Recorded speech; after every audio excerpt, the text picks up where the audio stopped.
요한이 잡힌 후 예수께서 갈릴리에 오셔서 하나님의 복음을 전파하여 이르시되 때가 찼고 하나님의 나라가 가까워왔으니 회개하고 복음을 믿으라 하시더라. 아멘. 앉으시기 바랍니다. 1961년 4월 11일에 전 세계의 그 미디어의 눈이 예루살렘에 집중했습니다. 왜냐하면 나치 히틀러 밑에서 유대인을 학살하는 역할을 아주 충실히 맡았던 오토 아돌프 아이히만이라는 사람의 재판이 열렸기 때문입니다.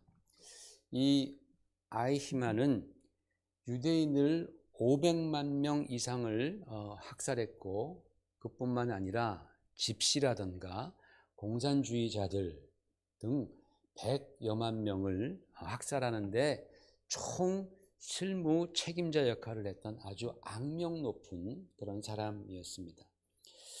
1942년부터 유대인들은 잡히는 족족 아우슈비츠와 같은 수용소에 보내어졌습니다. 이런 수용소를 우리는 죽음의 수용소 또는 절멸 수용소, 익스터미네이션 캠프라고 그렇게 말을 합니다. 즉 그런 수용소는 죽이기 위해서 만든 수용소라는 뜻으로서 그 당시에 나치 독일이 전쟁에서 점령하는 나라마다 세웠던 강제 노동 수용소와는 차원이 다른, 결이 다른 그런 수용소입니다. 예를 들어서 그 악명 높은 그 폴란드의 아우슈비츠 수용소에 도착하는 유대인들은 도착하자마자 약 75%가 바로 가스실로 보내져서 죽임을 당했다고 합니다. 이런 일을 도맡은 사람이 바로 이 아돌프 아이히만입니다. 이 사람은 전쟁이 끝난 후에 잡혔다가 감옥에서 탈출해서 어디로 도망가냐면 아르헨티나까지 도망갑니다. 거기서 몇십 년 동안 살다가 1960년에 이스라엘 정보기관 모사드에게 체포되어서 예루살렘으로 은밀히 압송이 되었습니다.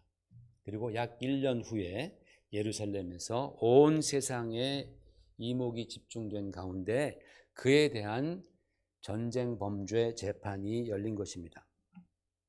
그런데 여러분, 이 세기의 재판에서 아이히만은 자기의 죄를 부인합니다. 자기는 자기 손으로 한 사람도 죽이지 않았기 때문에 나는 무죄다라고 그렇게 항변을 했습니다. 그리고 그는 말하기를 나는 상부의 명령에 따랐을 뿐이다. 나는 한 나라의 군인이다. 군인은 내가 좋든 싫든 명령에 복종하는 것이 그 임무이기에 나는 군인으로서의 직분에 충실했을 따름이다. 그러니 나는 무죄다라고 그렇게 주장을 합니다. 그럼에도 불구하고 그는 사형 선고를 받았고 1년 후에 이제 형장의 이슬로 생을 마감했습니다. 그런데 여러분, 이 재판이 우리에게 주는 큰 충격과 교훈이 있었습니다. 당시 그 재판을 참관했던 사람들 중에 한나 아렌트라는 여자분이 있었습니다. 이분은 독일계 유태인인데 유럽에서 유대인들을 잡아다가 죽음의 수용소로 보내질 때에 가까스로 피해서 미국으로 이제 건너온 분입니다. 철학자입니다. 그래서 미국에서 철학 교수도 하신 분입니다.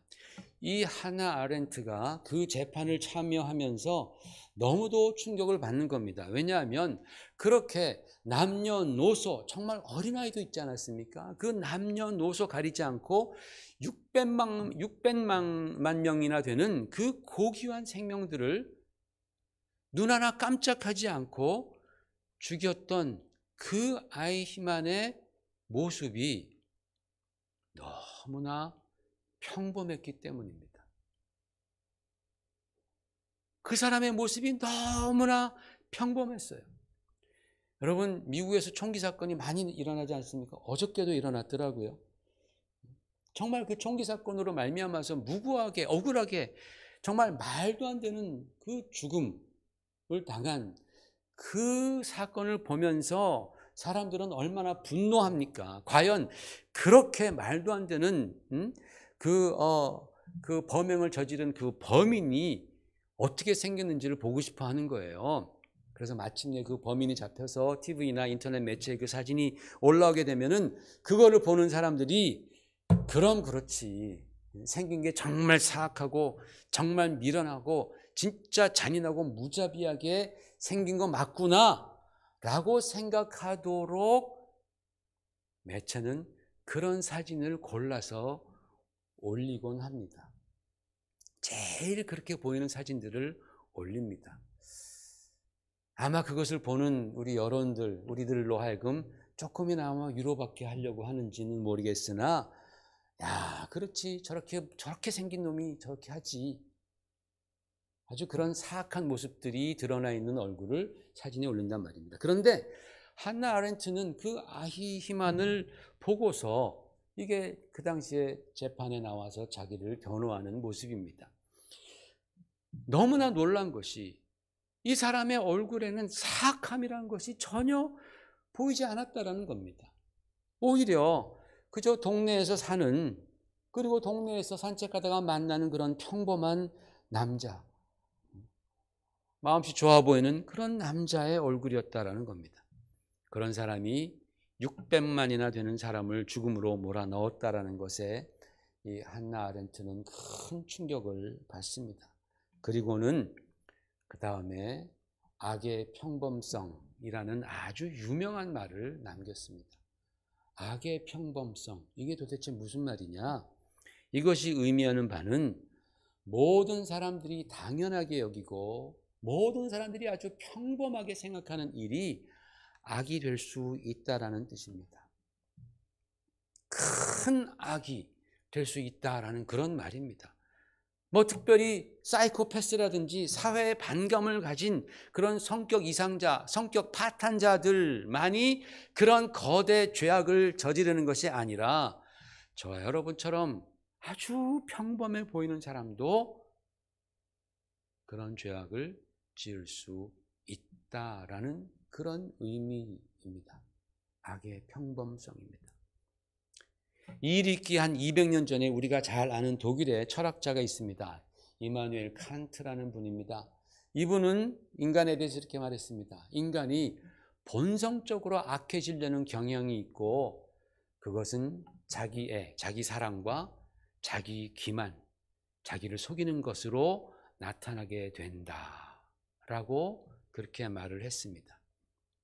인간은 본성적으로 악해지려는 경향이 있고 그것은 자기애 그리고 자기 기만, 셀프 디셉션으로 나타나게 된다. 여러분, 세상에 아무리 선한 사람도 자기애, 자기 사랑을 버릴 수 없습니다. 왠지 아십니까? 자기를 사랑하는 것은 선한 일이기 때문에 그래요. 그러니까 선한 사람일수록 자기를 사랑하는 겁니다. 그런데 이 자기애가 정도를 벗어나는 거예요. 너무 지나쳐지는 겁니다. 갈수록 자기 사랑이 심해지고 갈수록 왜곡이 되고 변질이 된다라는 겁니다. 그리고는 마침내 자기 합리화, 거기에 대한 자기 합리화를 하고 더 나아가서는 자기를 기만하는 데까지 가는 것이죠. 이게 모든 사람들이 경험하는 부패의 과정입니다. 여러분, 지난주에 제가 말씀드렸던 미국 남부의 노예제도, 그죠? 남부 사람들은, 남부 교회는, 남부 백인들은 그것을 다 합리화해서 그 악한 노예제도를 운영하지 않았습니까? 왜 그랬어요? 자기 애 때문에 그런 거예요. 자기 사랑하니까. 자기 잘 먹고 잘 살려고, 자기 자녀들 잘 먹고 잘 살게 하려고, 자기 애 때문에, 지나친 자기 애 때문에, 왜곡되고 변질된 자기 사랑 때문에 그런 거대 악을 자기 합리화를 시키고 나아가서는 자기를 기만하는 겁니다. 거기서 비롯되는 겁니다. 그런데 여러분, 이런 것이 전혀 새로운 얘기가 아니다라는 거예요. 인간의 역사가 다 그렇다라는 겁니다. 성경은 여기에 대해서 분명하게 지적하고 넘어갑니다. 불교도 모든 인간은 욕망에 집착하는 존재라고 그렇게 보지 않습니까? 그래서 여러분, 우리가 지금 아무리 내가 평범하게 충실하게 성실하게 산다고 해도 그 정도의 차이는 있겠지만, 부패한 이 사회의 제도라든지 인간의 타락한 풍습 또는 문화가 지향하는, 이끌어가는 그런 악에 편승하면서 우리는 살고 있다는 사실을 슬프지만 부인할 수 없습니다. 예를 들어서 미국에서 버리는 식량으로 굶주린 아프리카를 다 먹여 살릴 수 있습니다. 죽어가는 사람들 다 살려낼 수 있습니다. 한국에서는 남한에서 버리는 음식으로 그 아사 직전에 가 있는 영양실조로 정말 그렇게 죽어가는 그런 이북 인민들을 다 먹일 수 있다고 하지 않습니까? 그런데 그걸 못하는 거예요. 하루에 단 1불이 없어서 아둥바둥 사는 사람들이 이 땅에는 20억이 넘습니다. 그런데 우리는 별로 쓸데없는 것에 50불, 100불 그냥 써버립니다. 왜요? 지나친 자기 사랑 때문에, 지나친 자기 애 때문에 그렇습니다. 우리는 이러한 죄악을 흔히 사회 탓으로 돌리려고 합니다. 이런 부조리 다 사회 구조 때문이야. 그런데 여러분, 그 사회는 도대체 누가 만들었단 말입니까? 바로 저와 여러분이 만든 사회 아니겠습니까? 바로 인간들이 만든 사회 아니겠습니까? 그렇다면 우리는 질문을 해야죠. 우리 인간들이 알면서도, 그게 잘못된 것이라는 것을 알면서도 왜 자꾸 악으로 기울여 가냐라는 겁니다. 그 결과 죄악과 부조리가 넘쳐나는 사회가 만들어진 이유, 구조적으로 완전히 이렇게 잘못된 어떤 문제가 있는, 제가 사회를 다 잘못됐다고 말씀드리는 것은 아닙니다. 오해 마시기 바랍니다. 그러나 그 중에 이렇게 잘못된 악들이 뿌리 깊게 있는데 그것을 왜 파내지 못하는가? 그것은 성경이 말씀하기를 바로 인간이 하나님을 떠났기 때문이다 라고 말씀합니다. 성도 여러분, 사람은 누가 만드셨습니까? 하나님 만드신 거 맞죠? 그죠? 사람은 하나님이 만드셨습니다. 그런데 하나님께서 처음 사람을 만드시고 난 다음에 뭐라고 하셨는지 아세요? 보시기에 심히 좋았더라 그랬습니다. 보시기에 심히 좋았더라. 다른 것들은 다 보시기에 좋았더라였는데 6일째 창조를 끝내고 사람을 다 만드신 다음에는 보시기에 심히 좋았다. 너무너무 좋았다라는 겁니다. 그만큼 처음 지음을 받았을 때 우리 인간은 그 흠이 없고 거룩하고 완전하신 하나님이 보시기에도 심히 좋았던 존재였습니다. 왜요? 왜냐하면 하나님께서 우리를 누구의 형상으로 만들었어요? 하나님의 형상으로 만들었기 때문에, 온전하시고 완전하신 하나님의 형상으로 만들었기 때문에 우리는 처음에는 심히 좋았던 존재입니다. 그래서 처음 사람은 완벽했고 온전했고 의롭고 거룩하며 선했습니다. 그런데 여러분, 지금 우리의 모습, 저와 여러분의 모습은 어떻습니까? 하나님이 보시기에 심히 좋은 모습입니까? 그 처음 사람의 완전함과 온전함을 우리는 계속해서 유지하고 있습니까? 그때 가졌던 그 선하고 거룩함이 얼마나 남아 있습니까, 우리에게? 나 정도면 괜찮지. 나보다 못한 사람 세상에 얼마나 많은데 남에게 해끼치지 않고 내가 성실하게 살아가는데, 그 사회 시스템 때문에 할 수 없는 거야. 할 수 없어. 내가 사회 시스템 때문에. 그걸 내가 어떻게 이겨내겠어? 라고 우리가 변명한다면, 아이히만이 그 법정에서 난 내 손으로 단 한 사람도 안 죽였습니다. 나는 나에게 주신 직분을 충실히 이행한 군인에 불과합니다. 라고, 나의 충성심이, 나의 성실함이 문제입니다. 라고 그렇게 항변했던 것과 뭐가 다르냐라는 겁니다. 뭐가 달라요? 성도 여러분, 우리가 믿는, 우리가 사랑하는 이 성경 말씀의 목적은 가장 먼저 과연 하나님이 누구이신지, 그리고 인간은 어떤 존재인지를 가르쳐주는 책입니다. 말씀드렸듯이 인간이란 존재는 원래는 완벽했으나 죄를 받아들이면서 타락하는 거예요. 하나님을 떠나가는 겁니다. 그런데 그 죄는 오늘날도 역사하는데 때로는 막 적나라하게 다 드러나서 모든 사람들의 지탄이 비난의 대상이 되는 그럴 때도 있지만, 또 어떤 때는 나를 지배하는 죄가 사회 시스템이나 세상의 타락한 풍습 이런 것에 가리워져서 전혀 드러나지 않기도 하는 거예요. 엄청난 죄를 지고 범하고 있으면서도 그 죄가 하나도 드러나지 않는 경우도 많습니다. 예를 들어서 여러분, 이스라엘 백성들이 가나안의 이방 우상을 그들이 들여옵니다. 이스라엘 백성들이. 그래서 그 가나안의 우상을 들여와서 믿게 될 때 그 이방 풍습도 같이 가지고 오는데, 그 풍습 중에 하나가 자기 자녀들을 몰렉이라는 우상이 있어요. 그 몰렉에게 바치는 겁니다. 불로 바치는 겁니다. 한마디로 인신제사. 인간을, 자기 자식들을 제사로, 제물로 바치는 그런 풍습을 행했다라는 거예요. 그런 사악한 짓을 하면서도 그들은 전혀 양심의 가책을 받지 않습니다. 왜요? 그게 그런 풍습이 그 신을 믿는 데에는 정당화되었기 때문에 그런 거예요. 그 사악한 짓을 하면서도 그들은 하나도 양심의 가책을 받지 않고, 오히려 그것을 보는 사람들은 야, 저 사람 진짜 용기 있다. 야, 당신 진짜 하나님의 축복 많이 받겠는데? 믿음 좋은데? 라고 그렇게 말했다라는 것이죠. 여러분, 이것은 굉장히 극단적인 예라고 생각할 수 있겠습니다. 그러나 만일 여러분, 우리가 조선시대 때 양반으로 태어났더라면 과연 노예제도를 부정할 수 있었을까요? 우리가 만일 일본 사람으로 태어났더라면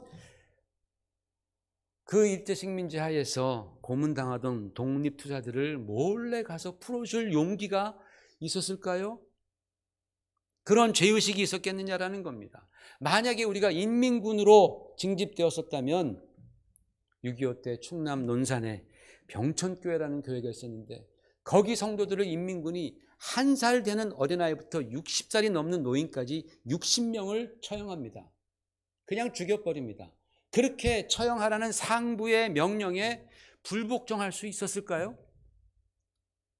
우리가 만일 지금 러시아인이라면 현재 우크라이나 전쟁이 불의한 전쟁이라고, 푸틴의 욕심이라고 그렇게 러시아 땅에서 항거할 수 있겠습니까? 이거 쉽지 않은 일입니다. 정말 쉽지 않은 일입니다. 그렇게 할 수 없이 무기력하게 인간에 대해 큰 죄악을 지은 사람들이 사실은 다 사이코패스가 아니고 저와 여러분처럼 매우 평범한 사람들이다라는 것입니다. 여러분, 이것이 얼마나 불안하고 두려운 일입니까? 내가 바로 그런 사람이 될 수 있고 혹 지금도 되고 있다라는, 하나님이 보실 때 정말 우리는 그런 죄인이라는 사실이 얼마나 두렵냐라는 겁니다. 그래서 아까 그 한나 아렌트는 아이히만이 자기는 무죄라고 그렇게 항변하는 것을 보면서 이렇게 말합니다. 그 사람이 지은 가장 큰 죄는 생각하지 않고 행한 죄다라고 그렇게 말을 했습니다. 생각하지 않고 시키는 대로, 시스템이 몰고 가는 대로 순응하는 것이 죄라는 것입니다. 여러분, 우리는 그렇게 죄인입니다. 많은 사람들이 주님 말씀하신 것처럼 하루살이는 걸러내면서 약대, 낙타는 삼키는 그런 삶을 살고 있는 것이 오늘날의 현실이 아닌가라는 생각을 지울 수가 없습니다. 여러분, 교회에 와서 가장 듣기 거북한 말이 뭡니까? 당신은 죄인이다 라는 얘기입니다. 그렇지 않습니까? 당신은 죄인이다. 아유, 좀 편하게 살고 싶은데 자꾸만 죄인이라고 하니까 듣기 싫고, 내가 뭐 죄인이야, 나만 하는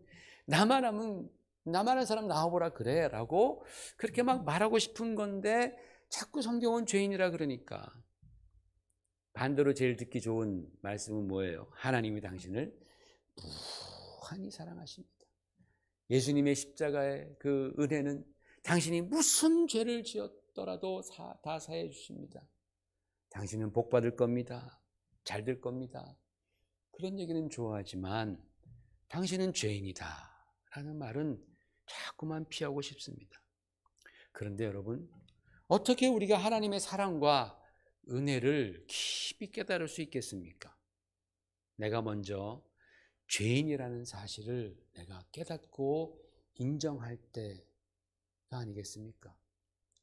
내가 죄인이라는, 하나님 앞에서 정말 죄인으로서 소망이 없는, 절망에 빠질 수밖에 없는 그런 처참한 죄인이라는 사실을 깨닫지 못하면 우리는 절대로 하나님의 사랑이 무엇인지, 우리는 절대로 예수 그리스도의 그 십자가의 은혜가 왜 필요한지, 왜 주님께서는 나 대신 십자가에서 돌아가셨어야 했는지를 우리는 절대로 알 수 없는 것입니다. 그래서 성경은 가장 먼저 인간의 타락을 말씀하는 거예요. 인간의 죄악을 말씀하는 겁니다. 예수 그리스도 역시 하나님의 복음을 전하면서 뭐라고 말합니까? 가장 먼저 우리의 죄를 직시하라, 회개하라, 천국에 가까워왔느니라고 말하면서 너희는 죄인이다 라고 그 불쌍하게 살던 사람들, 유대인들, 로마의 압제 때문에 다 빼앗기고 힘들어 사는 사람들 위로하시는 것보다 먼저 회개하라, 너희는 죄인임을 깨달으라 라고 주님은 말씀하셨던 겁니다. 왜요? 회개가 바로 회복애로의 첫 걸음이기 때문에 그렇습니다. 우리가 하나님이 처음 만들어 주셨던 그 온전하고 완벽한 사람, 저는 그것을 참 사람이라고 말하겠습니다. True human이겠죠. 하나님이 처음 완전하게 만든 그 참 사람으로 우리가 돌아가기 위한 the very first step, 아주 첫 걸음이 뭐냐? 바로 회개라는 겁니다. 내 자신이 그만큼 죄인이라는 사실을 깨닫는 것이다 라는 거예요.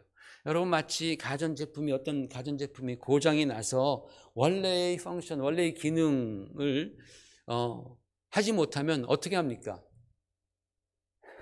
뭘 어떻게 버려버리지. 버리고 새로 사면 되지. 그게 이제 요즘 생각이잖아요. 그런데 그 제품이 의미가 있어, 나한테. 여러분, 그 신발 고치는데도요, 사람들이 많이 가더라고요. 그 슈 리페어. 그 왜 가나 물어봤더니 사람들이 자기가 의미가 있는 신발은 꼭 고쳐 쓴다는 거예요. 그냥 새로 사면 되는 건데, 그 고치는 거 비싼데도 고쳐 씁니다. 의미가 있어요, 거기에. 정이 깃든 거예요. 그러면 우리가 확 버립니까? 그렇지 않습니다. 그 가전제품을 뜯어보는 거예요. 뭐가 잘못됐는지, 어디가 문제가 있는지 일단 확인하지 않겠습니까? 그렇게 뜯어보고 뭐가 문제인지 확인하는 과정이 바로 회개입니다. 내 안에 숨어있는 자기애는 좋은 건데 삐뚤어진 자기애, 왜곡되고 너무 지나쳐버린, 변질되어버린 자기애, 주관적인 자기 합리화. 다른 사람들은 다 그렇게 생각 안 하는데 나만 그렇게 합리화하는 그런 주관적인 합리화. 그리고 더 나아가서 최면술과 같은 자기 기만, 하나님 없이 살려는 그런 불신앙과 불순종, 이런 것들을 내 안에서 정말 발견하고 확인하는 것이 회개라는 거예요. 그래서 그 결과, 하나님, 정말 나 죄인 맞네요. 하나님, 나 정말 죄인 맞네요. 내가 평범할 정도로 성실하게 살고 있지만은, 그러나 내 안에 정말 드글드글 거리는 죄악이 많네요. 저 어떻게 하면 좋습니까? 하나님, 저 어떻게 하면 좋습니까? 이 죄값을 어떻게 해야 되겠습니까? 라고 정말 냉철하게 하나님의 말씀에 빗대어 나의 심령을 열어서 성찰하고 인정하는 것, 그것이 바로 진정한 회개이고, 예수님께서는 바로 저와 여러분에게 그것을 하라라는 겁니다. 여러분들이 기독교 신앙은요, 다른 곳에서 시작하지 않습니다. 다른 곳에서 시작할 수가 없습니다. 어디서 출발하느냐? 내가 과연 죄인인가 아닌가? 대한 그런 깊은 성찰, 생각을 해야 된다는 거예요. 생각. 아까 그 한나 아렌트가 말한 것처럼 생각하지 않는 죄악에 빠지지 않고 생각, 깊은 성찰을 하고 그것을 바탕으로 나에 대한 진실된 질문에서부터 시작하는 겁니다. 이런 과정이 없이는 왜 나에게 복음이 필요하고 왜 나에게 하나님의 그 무한하신 사랑과 예수 그리스도의 그 십자가의 은혜가 필요한지를 우리는 절대 알 수 없다라는 사실입니다. 우리 예수 그리스도께서는 우리가 이 죄악의 굴레에서 벗어나서 하나님이 처음 만들어 주셨던 그 참 사람, true human, 참 사람이 되기를 원하셨던 것이죠. 그래서 주님께서는 복음을 전파하기 시작하면서 가장 먼저 회개하라 라고 말씀하신 것입니다. 여러분, 저는 오늘 우리 성령님께서 저와 여러분의 그 삶을, 우리들의 심령을, 우리들의 생각을 성령의 빛으로 잘 조명해 주시기를 원합니다. 그래서 만약에 내가 하나님 앞에서 정말 참혹한 죄인이구나라는 것을 깨닫게 된다면, 그래서 마치 사도 바울처럼 사도 바울이 처음에는 내가 내 자신을 아무리 들여다봐도 의롭기만 하도다라고 그렇게 생각했던 사람이 나중에는 어떻게 변했습니까? 내가 죄인 중에 괴수로다라고 그렇게 고백하지 않습니까? 우리도 그렇게 될 수 있다면 그것은 우리에게 정말 엄청난 축복이 되는 것입니다. 그러므로 사랑하는 성도 여러분, 내가 죄인 된다라는 것이 큰 축복이요, 내가 죄인이라는 것을 깨닫는다라는 것이 우리에게는 큰 축복이요 은혜라는 것을 잊지 마시고, 우리 복음을 믿는 신앙생활 가운데에 우리 자신을 언제나 말씀으로 깊이 성찰하시고 회개함으로써 큰 은혜와 기쁨을 누리고 하나님께서 원하시는 그러한 참 사람의 그 길에 도달하는 그런 길로 가시기를 주의 이름으로 축원을 드립니다. 우리 기도하시겠습니다.